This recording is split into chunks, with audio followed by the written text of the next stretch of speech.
All right, Patrick. Hey, Jay. Hey.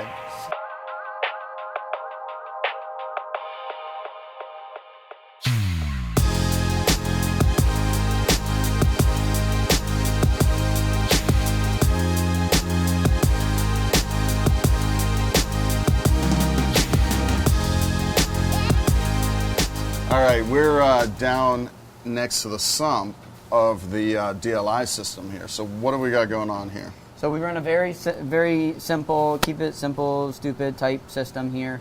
We have the Vector L1s running at maybe 30-40%, supplying 3 tanks here. We run a phosphate reactor and a carbon reactor. These get changed on a regular basis. Protein skimmer over here, we have a Nios Quantum 220 and a Nios Quantum 160 on here. And a heater, and then live rock.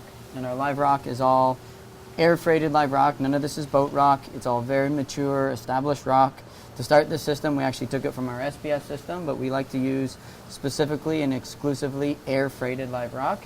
And you can see when you look at the rock, all the crazy sponge growth. We got big white sponges growing off of it, fluffy little white ones here, yellow ones, orange ones. We got feather dusters growing off everywhere. And that's one of the big advantages of using your air-freighted rock compared to like a boat rock, is the diversity that's on it is so much better. And we believe that the sponge growth on the rock is an indication of a good, healthy, established system, and that is directly proportionate to the health of your corals, right? Yeah, I'm sorry, I was just getting a bit distracted. There are more varieties of sponges that I can see here than I think I've ever seen before, even diving. That's quite incredible. And that's all from the air-freighted rock, and it's established, and it's a bit older, and we do feed phytoplankton to it, and we like to change some of the rock occasionally with the idea that we're constantly bringing in new sponges and new bacterias, and then that way the system always, you never reach a bacteria monoculture potentially. And this is not you're not running a refugium on the system. This is a cryptic sump. This is a cryptic sump. Yeah, no light under here. The top of the rock does get exposed to air occasionally, so all those sponges that are in there have been exposed to air multiple times, and they're all fine. Maybe some of the sponges further down in the tank would be more sensitive to that, but certainly the ones near the top do get exposed to air because we do our weekly water changes on it, so we suck the water down and then refill it back up. And when that happens, yeah, they get exposed to air sometimes. We have a few, it's a little bit further down in the system.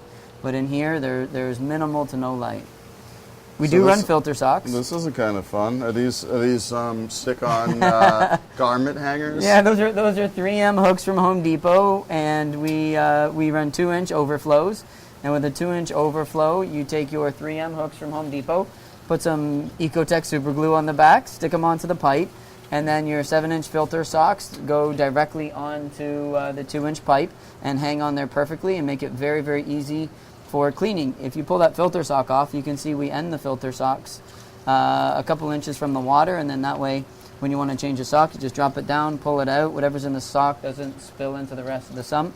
Makes your changes nice and quick and easy, and minimizes splash on surrounding equipment if somebody forgets to put on a sock or if a filter sock falls off.